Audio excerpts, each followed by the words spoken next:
Autre outil intéressant dans votre arsenal quand vous êtes à la recherche d'un emploi, c'est la lettre de présentation que certains appellent la lettre de motivation. Est-ce que c'est essentiel que j'envoie une lettre de présentation avec mon CV? La réponse est non. Vous pouvez très bien envoyer un CV tout seul. La seule chose, c'est qu'un CV, c'est un petit peu froid, c'est un petit peu sans saveur. Dans le fond, un CV, c'est pas autre chose que le déroulement de votre carrière. Vous pouvez y mettre quelques rubriques qu'on a vues tantôt qui vont lui donner un petit peu plus de chaleur, je vous dirais. Mais d'abord et avant tout, un CV, c'est un déroulement, c'est l'ordre chronologique de vos expériences et de vos formations. Donc, c'est un petit peu froid comme approche si on envoie un CV simplement comme ça. La lettre de présentation, ce qu'elle a comme avantage, c'est qu'elle va inviter l'employeur, titiller un petit peu sa curiosité à lire votre CV. Vous allez vous présenter comme personne dans la lettre de présentation. C'est quoi vos intérêts, c'est quoi vos passions, c'est quoi vos forces. Et le CV va décrire vos expériences de travail qui viennent soutenir ça. Donc, la lettre de présentation, dans le fond, elle est personnelle. C'est-à-dire que, supposons que vous appliquez sur 10 postes en même temps, dans 10 municipalités différentes, par exemple, vous allez envoyer exactement le même CV à chacune des municipalités. Par contre, vous allez envoyer une lettre différente à chaque employeur. C'est possible qu'elle se ressemble beaucoup si c'est des lettres que vous avez dans des secteurs qui sont semblables, mais il doit y avoir des petites différences et une petite touche personnelle, une petite touche spécifique à l'emploi sur lequel vous appliquez. Par exemple, si vous appliquez pour la ville de Montréal, vous allez dire par exemple que vous êtes motivé et intéressé à travailler dans une métropole, une ville de grande envergure qui a une saveur internationale, alors que vous n'écrirez pas nécessairement la même chose si vous appliquez pour Saint-Roch-de-la-Chicane.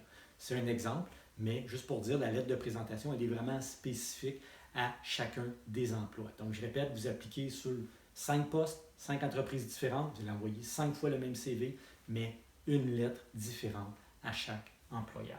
Donc, la lettre de présentation, introduction à joindre avec votre CV, évidemment, ça se complète. Le CV décrit vos expériences, comme je disais tantôt. La lettre de présentation vous présente plus vous comme personne.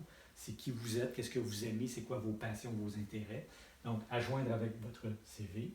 Sert à montrer que vous avez les qualités nécessaires pour le poste et aussi la motivation. Doit convaincre d'examiner votre CV et de vous inviter à une entrevue. Je répète ce que j'ai dit dans la partie sur la recherche dynamique d'emploi. Toutes les étapes qu'on fait, c'est dans le but de se rendre à l'entrevue. Donc, la liste d'employeurs, le contact téléphonique, l'envoi de CV et de lettres, c'est pour intéresser l'employeur assez pour qu'il vous invite en entrevue. Et si vous rendez à l'entrevue, comme je vous disais l'autre fois, ça dépend juste de vous. Si vous passez une bonne entrevue, si vous vous mettez en valeur, vous avez des bonnes chances d'avoir l'emploi. Mais il faut absolument se rendre à l'entrevue. Et la lettre et le CV, c'est des outils qui vous permettent de vous rapprocher de cet objectif-là. Donc, il doit convaincre d'examiner votre CV et de vous inviter en entrevue. Il doit être brève, poli et irréprochable dans sa présentation. Une lettre de présentation ne doit pas être trop longue. Ça ne doit pas avoir 3 pages. Normalement, ça tient en une seule page. Et normalement, ça devrait avoir du punch un petit peu. Ça devrait intéresser l'employeur. Conçu sur mesure pour répondre à un emploi spécifique, comme je le disais tantôt, contrairement au CV où on envoie le même CV partout, la lettre, elle est spécifique à chaque employeur. Et elle doit manifester votre volonté de travailler et votre intérêt pour le poste. C'est ça qu'on doit sentir dans la lettre. On doit sentir que ça vous tente vraiment de travailler dans cette entreprise-là. Ce qui n'apparaît pas dans votre CV en passant. Comme je disais tantôt, le CV, ça veut juste décrire des étapes, des choses que vous avez faites. Mais dans votre lettre, vous allez dire, ce poste m'intéresse vraiment. J'ai vraiment beaucoup d'intérêt ou de motivation à travailler pour une entreprise ou une ville comme la vôtre. C'est des choses qui doivent ressortir dans votre lettre de présentation qu'on peut difficilement mettre dans un CV. Ça, c'est pour l'introduction. Conseil pour la rédaction, évidemment, on fait ça sur un ordinateur. Une page maximum. On n'écrit pas un roman. Okay? Il y a des choses qu'on va mettre dans une lettre et des choses qu'on ne mettra pas, mais c'est normalement une page maximum. Évitez de répéter ce qu'il y a déjà dans votre CV. Vous avez déjà les informations. Vous pouvez reprendre quelques points, mais vous ne refaites pas un deuxième CV. La lettre, elle a une autre fonction, comme je disais tantôt, c'est d'intéresser l'employeur. Aborder les besoins de l'entreprise plutôt que de parler seulement de vous. Souvent, les gens, dans leurs lettres, ils vont parler de eux, ce que j'aime, ce que je suis, blablabla. Mais c'est important aussi de mentionner un petit peu ce que l'employeur a comme besoin. Vous pouvez dire, je réalise, je suis conscient qu'une entreprise comme la vôtre a besoin d'employés qualifiés qui ont de l'expérience dans tel ou tel domaine et ça donne que j'ai cette force-là ou j'ai ces expériences-là. Donc, on va nommer les besoins de l'entreprise, qu'est-ce qu'une entreprise comme ça recherche et montrer que ce que l'entreprise recherche, c'est pas mal ça que vous avez à offrir. On va utiliser des tournures de phrases positives. Évidemment, une lettre de motivation, une lettre de présentation, il faut que ça sonne le positivisme un petit peu. Il ne faut pas que ça soit négatif et lourd. On peut faire preuve d'originalité. Il ne faut pas tomber dans l'excès non plus. Et évidemment, ça doit être propre et sans faute, un peu comme le CV. À avoir en note avant la rédaction, information sur l'entreprise. On l'avait dit dans la première partie sur la recherche dynamique d'emploi. Quand on applique sur un poste, ça vaut la peine de faire un petit peu de recherche pour savoir c'est quoi l'entreprise, c'est quoi le poste, c'est quoi les conditions de travail, être un petit peu conscient de vers où on s'en va. Donc, information sur l'entreprise, on va pouvoir le nommer, comme je disais tantôt, dans la lettre. Des informations sur la nature du travail, c'est quoi les tâches. Donc, si l'employeur demande, par exemple, je ne sais pas moi, quelqu'un qui est habile à faire de la conception de plate-bande, bien, on pourrait dire dans notre lettre de présentation qu'on adore faire de la conception de plate-bande, que c'est une passion, un intérêt et qu'on se sent à l'aise. Et pour nous, on voit ça comme un défi, par exemple.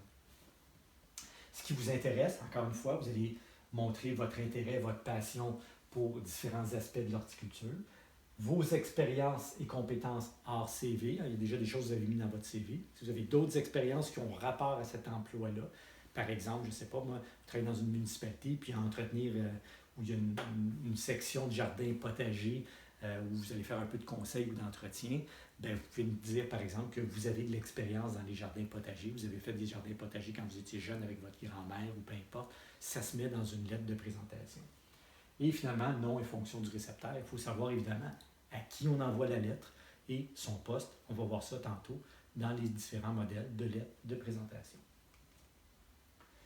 On demande de l'expérience si vous n'en avez pas. Souvent, les gens, quand ils voient sur une offre d'emploi qui demande 2, 3 ou 5 ans d'expérience, ils décrochent tout de suite en disant « Ah, moi, j'ai pas d'expérience, je sors de l'école. » Si vous n'avez pas d'expérience, puis vous sentez que vous avez des compétences et que vous avez des chances de faire ce travail-là de bonne façon, je vous dirais, bien, allez-y, appliquez sur le poste. L'employeur en demande souvent plus que ce qu'il veut vraiment. Fait que si l'employeur demande 3 ans d'expérience, puis il n'y a personne qui se présente avec leur CV ou la lettre qui a 3 ans d'expérience, l'employeur va devoir choisir des personnes qui ont moins d'expérience et à la limite, peut-être même pas d'expérience du tout. Donc, on vous demande d'expérience, vous n'en avez pas. Si vous croyez être capable de faire le travail, postulez. Prenez une chance, ça ne coûte pas très cher. La motivation démontrée dans votre lettre de présentation pourrait compenser votre manque d'expérience. Donc, des fois, les employeurs vont préférer quelqu'un qui est motivé, quelqu'un qui a de la drive, quelqu'un qui veut, que plutôt quelqu'un qui a de l'expérience, mais qui est plus ou moins motivé. Donc, votre motivation pourrait compenser pour votre manque d'expérience. Donc, encore une fois, si l'employeur demande de l'expérience, vous n'en avez pas, prenez une chance pareille, postulez, mettez le paquet et qui sait, peut-être que ça va fonctionner. On y va avec les différents modèles. Encore une fois, je vais approcher la caméra pour qu'on voit un petit peu mieux les différents modèles de lettres de présentation.